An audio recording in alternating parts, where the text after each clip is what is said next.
आपके साथ ऐसा कितनी बार हुआ होगा कि आपने कुछ अगर फील किया, आपकी गट फीलिंग आई एंड फिर बाद में वो फीलिंग ना सच हो गई, एंड इसी चीज़ को पता है लोग क्या कहते हैं, इंट्यूशन। और इंट्यूशन ऐसी कोई चीज़ नहीं है जिसके साथ आप पैदा होते हो। ओके, ये बिल्ड किया जा सकता है एंड अपने माइंड को ट्रेन करने से आप अपना इंट्यूशन और स्ट्रॉन्ग कर सकते हो। So hello guys, very good morning. मैं हूं आदिप और welcome back to my new video and blog.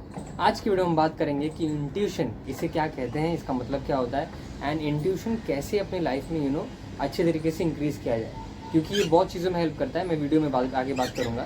Okay, देखो यहाँ पे कोई गिलहरी है, भाग गई। मैं गिलहरी बोला, भाग गई। ठीक है, तो इंट्यूशन बेसिकली क्या है एंड वो कैसे और अच्छा हो सकता है आपका। ठीक है, तो इस बारे में हम बात करेंगे। चलो वीडियो को स्टार्ट करते हैं। अब इंट्यूशन बेसिकली ना गट फीलिंग जैसे होती है ना, वैसा ही कुछ है, लेकिन गट फीलिंग से भी ज़्यादा स्ट्रॉन्ग है। ये थोड़ा यहाँ से रिलेटेड है। गट फीलिंग में आपको मतलब ये फील होता है ना कि मतलब आपको कुछ सेंसेशन या एक तरह का एनर्जी फील हो रहा है एंड वो एनर्जी ना सच हो जाती है, वो आपको बॉडी में फील होता है। इंट्यूशन बेसिकली बहुत ही मेंटल है and it's very much related to prediction. मतलब इंट्यूशन से बहुत सारी प्रेडिक्शन होती है, लेकिन उसके लिए माइंड का एक सर्टेन स्टेट में रहना ज़रूरी है। एंड उसके लिए वीडियो है कि आपका माइंड उस स्टेट में कैसे जाए कि आप इंट्यूटिव हो जाओ, क्योंकि एक अच्छा इंट्यूशन बहुत हेल्प करता है लाइफ में। एंड मुझे तो बहुत हेल्प किया है, क्योंकि इससे मुझे ये समझ में आया कि लाइफ में मुझे क्या डिसाइड करना है, फिर किस डायरेक्शन में मुझे जाना है, क्या मेरे लिए सही है क्या नहीं है, कैसे एनर्जीज में, कैसे एनवायरनमेंट में मुझे रहना है। ये मुझे बहुत हद तक समझ में आया इंट्यूशन की हेल्प से। एंड सबसे पहला पॉइंट ये है कि इंट्यूशन इंक्रीज़ करने के लिए आपको अपने लाइफ में ना थोड़ा सा नॉइज़ को रिड्यूस करना पड़ेगा। इसका मतलब ये है कि आपको ये नहीं कि सन्यासी बन जाना है। ठीक है, नॉइज़ का मतलब ये है जो आपका डिस्ट्रैक्शंस है ना, उसको बहुत कम करना पड़ेगा। थोड़ा सा लाइफ को मिनिमलिज्म की तरफ लेके आना पड़ेगा एंड बहुत ही रियलिस्टिक अप्रोचेस रखनी पड़ेंगी। ऐसा क्यों ज़रूरी है? क्योंकि एक चीज़ है आपके लाइफ में, अगर बहुत सारी नॉइज़ रही ना तो आप वो आवाज़ नहीं सुन पाओगे जो बहुत ज़रूरी है उस वक्त सुनना। ओके, सपोज़ आप एक बहुत भीड़ भरे मतलब स्टेशन पे हो एंड आपका दोस्त आपको दूर से चिल्ला रहा है, आपका नाम लेकर चिल्ला रहा है। अब वहाँ कितने लोग आपके नाम के होंगे, ऐसा हो सकता है। ओके, एंड आपको आवाज़ आ भी रही होगी तो आपको लगेगा कि आपका वहम है, क्योंकि जिस दोस्त से मैं अभी तक इतने टाइम से मिला ही नहीं, तो मुझे यहाँ पे कोई जानेगा ही नहीं। लेकिन सडनली उसने आपको देख लिया दूर से और आपको चिल्ला रहा है, लेकिन आपको समझ में नहीं आ रहा है कि कोई मेरा नाम क्यों ले रहा है, कोई किसी और को बुला रहा होगा। तो जब बहुत सारी नॉइज़ होती है लाइफ में, तो हम उन चीज़ों पे फोकस बिल्कुल नहीं कर पाते जिन चीज़ों पे हमारा फोकस होना बहुत ज़रूरी है उस समय के लिए। एंड इसीलिए आपको अपनी लाइफ में थोड़ा सा डिस्ट्रैक्शंस वगैरह बहुत कम करनी पड़ेगी। ओवर कंजम्पशन चीज़ों का, over eating, over binge, over मतलब कुछ भी अगर आप बहुत हद में कंज्यूम कर रहे हैं तो होता क्या है कि बेसिकली आपका माइंड ना एक तरीके से ना नम हो जाता है एंड वो एक तरीके से पता है क्या, उसके अंदर वो आवाज़ें चल रही होती हैं जो आपने बाहर से सुनी है, तो आपकी खुद की जो अंदर की आवाज़ है वो आप नहीं सुन पाते। इसीलिए थोड़ा सा डिस्ट्रैक्शंस को कट ऑफ करो। ओके, मैं ये नहीं बोल रहा कि पूरी तरह एकदम हर चीज़ को कट ऑफ कर दो, लेकिन द थिंग इज़ हर चीज़ का लिमिटेड यूज़ बहुत ज़रूरी है आपकी लाइफ में, ताकि आपका मेंटल पीस बहुत अच्छे से बना रहे। दूसरी चीज़ आप ये कर सकते हो कि आप थोड़ा माइंडफुलनेस मेडिटेशन को प्रैक्टिस करो। अब देखो, मेडिटेशन सब कोई नहीं कर पाता, तो इसके लिए मैं पहले ये बोलूँगा कि फिजिकल एक्टिविटी से स्टार्ट करो। ओके, वॉकिंग हो गया, एक प्रोसेस होती है माइंडफुल वॉकिंग। ओके, इसको आप गूगल कर सकते हो। ये वॉकिंग मतलब आप ग्रास में चल सकते हो, आप नॉर्मली सुबह वॉक कर सकते हो गार्डन वगैरह में, पार्क वगैरह में, या फिर आपके लोकेलिटी या एरिया में अपने दोस्तों के साथ जा सकते हो या अकेले जा सकते हो। माइंडफुलनेस का मतलब ये है कि आपको उसमें भागना नहीं है, कोई कंपटीशन नहीं है, आपको सिर्फ चलना है, ताकि आपका माइंड एक तरीके से काम और सटल मतलब एक तरीके से पूरा कंपोज्ड मोड में आ जाए।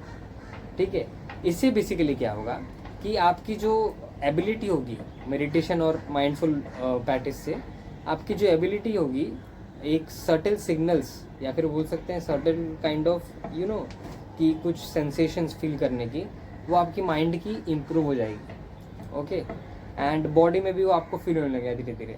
किसी का गट फीलिंग बहुत अच्छा होता है, किसी का गट फीलिंग कुछ भी मतलब काम ही नहीं करता। ठीक है, उसको होता तो है, लेकिन द थिंग इज उसको खुद श्योर नहीं होता कि ये चीज़ सही है कि गलत है। तो ये लोगों में उन दोनों चीज़ों में ये फ़र्क होता है कि ये जो मेडिटेशन है, माइंडफुलनेस है, ये सारी चीज़ें प्रैक्टिस करनी चाहिए। ओके, एंड उसको अपने लाइफस्टाइल में उतारोगे तब जाके आपको समझ में आएगा, आपको रिकॉग्नाइज करना आएगा कि इमोशनल सिग्नल्स क्या है किसी के, आपको वाइब जो बोलते हैं ना, वाइब, वो अच्छे तरीके से पहले बार में पकड़ में आ जाएगी। एंड मेरे साथ लाइफ में ऐसा हुआ है, मैंने कितनी बार लोगों की वाइब पकड़ी है पहले में। तो ये चीज़ करने से ना और आपकी इमोशनल सिग्नल्स और बेटर होते हैं, ठीक है। और फिर आपको और अच्छे समझेगा कि मतलब आपको किस चीज़ के लिए टाइम देना है, ओके। क्योंकि सिग्नल आपको क्लियर मिलेगा ना, क्योंकि आपका माइंड कंपोज्ड है इसके वजह से। अब ये क्या उस फेज़ में ज़रूरी है जहाँ पे आप अभी कुछ भी नहीं हो? तो बिल्कुल नहीं।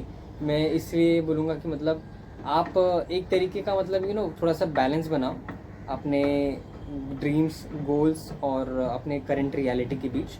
एंड अगर वो मेल खाने लगे तो फिर ये सारी चीज़ें प्रैक्टिस करो। क्यों? देखो, क्योंकि मैं एक बात बोलूँगा, जब आपको किसी चीज़ को अचीव करना होता है ना, तो आप दिन रात लगा देते हो, तो ये सारी चीज़ें नहीं हो पाती हैं। एंड मिडिल क्लास फैमिली में मैं रहा हूँ, मुझे पता है कि नहीं हो पाता ये सब चीज़, ओके। तो इन सब चीज़ों के लिए बहुत टाइम निकालना पड़ता है, ठीक है। और समझना पड़ता है खुद को कि मतलब मैं ये चीज़ क्यों कर रहा हूँ। एंड वो आपको खुद समझना पड़ेगा कि कैसे आप इसके लिए टाइम निकालोगे, कैसे क्या करोगे। लेकिन ये सारी चीज़ें आपको बहुत हेल्प करेंगी अच्छे डिसीजंस लेने में और सही डिसीजंस लेने में, क्योंकि आपका माइंड कंपोज रहेगा, तो आप लॉजिकली डिसीजन लोगे। आप उन चीज़ों पे डिसीजन लोगे कि जो आपको लिटरली एक तरीके का एनर्जी दे रहा है, ना कि वो चीज़ कि आपको टेम्पटेशन आया है, आप इम्पल्सिव हो गए और इम्पल्सिव डिसीजन लिए, ठीक है। तो ये चीज़ें बहुत ज़रूरी है। तो थोड़ा माइंडफुलनेस और मेडिटेशन दोनों प्रैक्टिस करो। अब मैं एक्चुअली मेडिटेशन या फिर माइंडफुलनेस के ऊपर एक वीडियो अलग से बनाऊंगा, क्योंकि मतलब देखो, हर एक वीडियो बनाता हूँ ना मैं, तो उसमें एक अलग अलग टॉपिक अपने आप खुलते रहता है, ओके।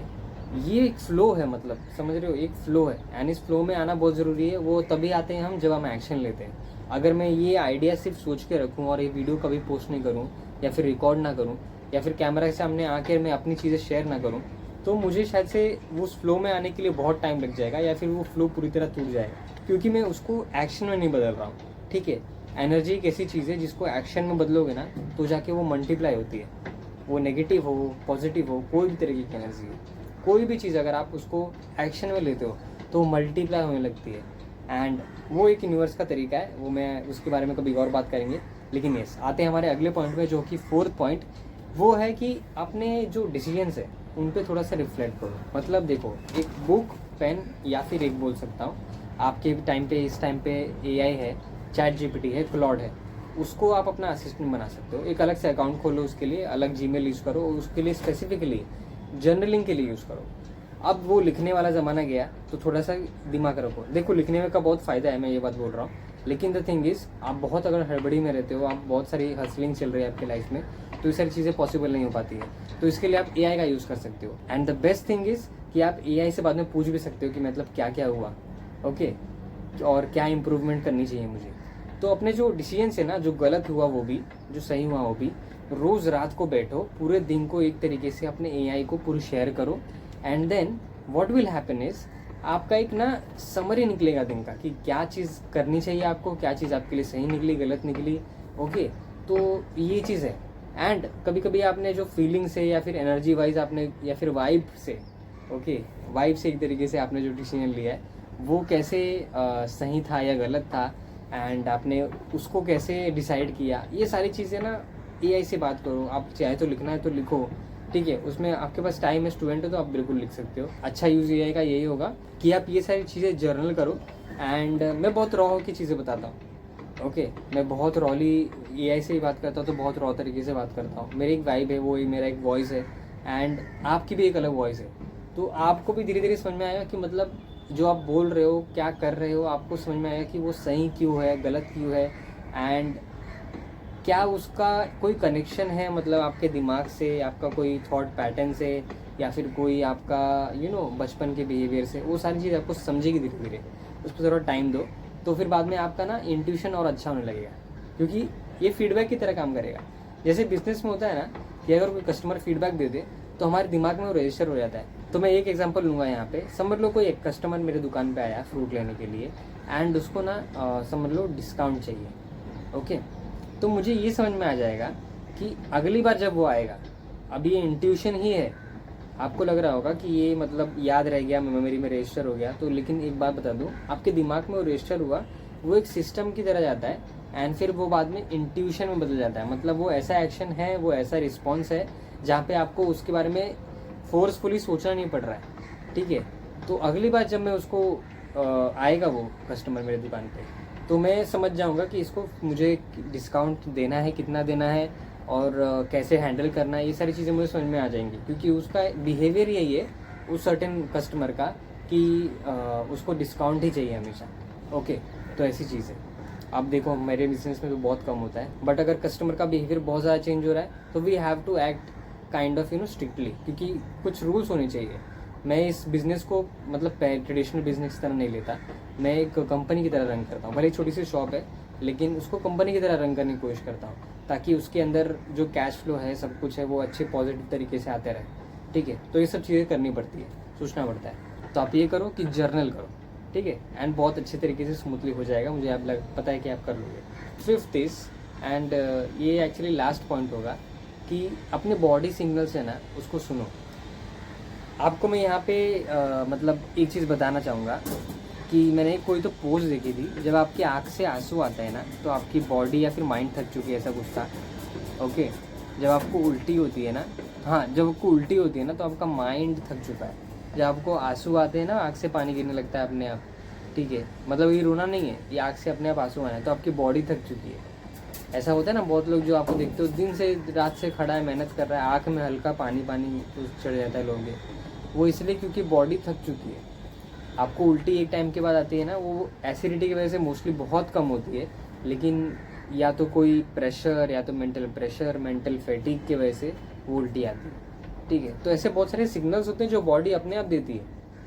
ठीक है, एंड बहुत सारे टाइम पे बॉडी का थोड़ा सा हल्का वीक पड़ना भी ज़रूरी है। मतलब वीक पड़ना मतलब ये नहीं बोल रहा हूँ पूरी तरह डिटेरिएट होना, मैं ये बोलूँगा कि हेल्थ का थोड़ा सा हल्का खांसी, सर्दी, छींक आना, ये चीज़ें इंपॉर्टेंट है, ताकि बॉडी एनवायरनमेंट में एक तरीके से फिट होने लगे धीरे धीरे।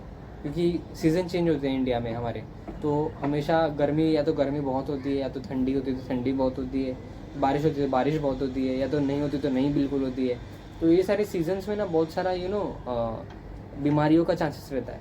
तो आप अपने बॉडी सिग्नल्स को सुनो, समझो कि मतलब वैसे ही जैसे आप बीमारी के लिए रिएक्ट करते हो, आपको मालूम पड़ जाता है कि मेरा हल्का सा मेरा बॉडी गर्म हो रहा है, तब मतलब बुखार आने वाला है, तो आप पहले से उसके लिए एक्शन नहीं लगते हो कि मैं इंजेक्शन लगवा देता हूँ या तो फिर मैं जाके गोली ले लेता हूँ डॉक्टर से, ठीक है, और दिखा देता हूँ अभी कि ताकि आगे आके कुछ ना हो, मेरा काम ना रुके। एंड हम लोग ये सब चीज़ करते हैं क्योंकि हमको धंधे पे बैठना है। तो अगर धंधे पे बैठना है तो भाई हमको पूरा टाइम अवेलेबल और हेल्दी और फिट रहना पड़ेगा, क्योंकि यू डोंट नो कभी भी कुछ भी हो सकता है। एंड कस्टमर सीजन्स में आते हैं, तो सीजन्स में या फिर समझ लो कस्टमर अगर बहुत ज़्यादा आ गए एक ही बार में, तो ये सारी चीज़ें भी होती है कि हम लोग को संभालना है, उसमें टाइम देना है। अब उसमें एक मज़ा भी है क्योंकि काम रहता है, क्योंकि बॉडी मूव कर रही है। जब नहीं होता है तो ऐसा लगता है कि क्या मतलब एक तरीके से पूरी तरह बोर्डम फील होता है, लेकिन ये सारी चीज़ होती रहती है। तो मैं यही बोलूँगा कि अपने बॉडी सिग्नल्स को थोड़ा सा सुनो। ओके, सर्टेन लोगों के पास आपको अगर बहुत टेंशन हो रही है, आपके बॉडी में एक अलग तरीके का रिएक्शन हो रहा है, तो उस चीज़ को समझो कि मतलब वो लोग आपके लिए नहीं बने हैं, या फिर आपकी बॉडी एकदम तरीके से खुल जाती है बहुत लोगों के साथ, तो वो लोग अपना एक ग्रुप होता है। एंड दिस इज़ रियलिटी कि मतलब आपको जो अप्रिशिएट कर रहे हैं एंड लिटरली जो आपके बारे में अच्छा सोच रहे हैं ना, उनका जो बिहेवियर है वो आपकी बॉडी लैंग्वेज को चेंज कर देता है पूरी तरह। एंड आपकी बॉडी किस तरीके से रिएक्ट करती है, कितना खुल के बात करती है, ओके, चौड़ा होके, वो एक अलग कॉन्फिडेंस लाती है। एंड ये सारे सिग्नल्स आपकी बॉडी देती है सर्टेन टाइप ऑफ एनवायरनमेंट में। ठीक है, कोई आप रिस्क ले रहे हो या फिर आपको ऐसा लग रहा है किसी सिचुएशन में आप जा रहे हो तो मतलब वो चीज़ वर्थ इट होगी कि नहीं, मैं कर पाऊँगा कि नहीं, कर पाऊँगी कि नहीं, ये सारी चीज़ें से ना मतलब अपनी बॉडी आपकी सिग्नल देती रहती है। एंड ये बहुत तरीक़ों में आता है, तो इस चीज़ को आप समझो थोड़ा। एंड ये जो मैंने पॉइंट्स बताए, अगर उसके ऊपर आप ध्यान दोगे तो आपका इंट्यूशन और अच्छा हो सकता है। आपको मतलब अगली बार अपने डिसीजंस की प्रेडिक्टेबिलिटी और क्या बोलते हैं, एक तरीके से आपको समझ में आ जाएगा कि किसके साथ रहना है, किसके साथ नहीं रहना है, ये आपको समझ में आ जाएगा। ठीक है, तो इन सारी चीज़ों को फॉलो करो एंड अपना इंट्यूशन और स्ट्रॉन्ग बनाओ। ठीक है, मैं भी इस चीज़ में लगा पड़ा हूँ, क्योंकि हम हमेशा मतलब अपने इंट्यूशन का यूज़ नहीं कर सकते, क्योंकि हम कोई साधु संत तो नहीं है जिसका माइंड हमेशा कंपोज्ड है एंड विदाउट एनी थॉट। मतलब कोई भी चीज़ के ऊपर ऑब्जर्वेशन है, उसके पीछे थॉट नहीं है, तो वो एक बहुत अलग डेल्टा या फिर थीटा या फिर क्या पता कौन सा ब्रेन वेव पे गया वो, और कौन सा मतलब वेव लेंथ है, लेकिन वो बहुत अलग चीज़ है। वैसा हम लोग के साथ नॉर्मल लाइफ में वैसा नहीं हो सकता, लेकिन आई थिंक हम इन चीज़ों को थोड़ा सा मतलब कंट्रोल कर सकते हैं। ओके, बाकी अगर वीडियो आपको हेल्पफुल लगा हो तो यस बताना कमेंट्स पे, एंड वीडियो को लाइक कर देना, चैनल पे नहीं तो चैनल को सब्सक्राइब कर देना। हम आपको मिलते हैं ऐसे नए वीडियोज़ और ब्लॉग्स में, तब तक के लिए take care and bye bye. Also guys, मैं एक्चुअली अभी कुछ दिन में ना व्लॉग बनाने वाला हूँ, क्योंकि अभी बहुत कम टाइम मिल रहा है। अभी देखो मैं दुकान से अभी आया 4:30 बज रहे हैं, और 4 बजे आया था, 4:30 बज रहे हैं, अभी वीडियो रिकॉर्ड कर रहा हूँ कब से। एंड अभी मैं वापस समझ लो 6 बजे निकलूँगा यहाँ से, ठीक है। थोड़ा सा हल्का सा खाना, कुछ हल्का नाश्ता करके फिर निकलूँगा, ठीक है। तो ऐसा कुछ है।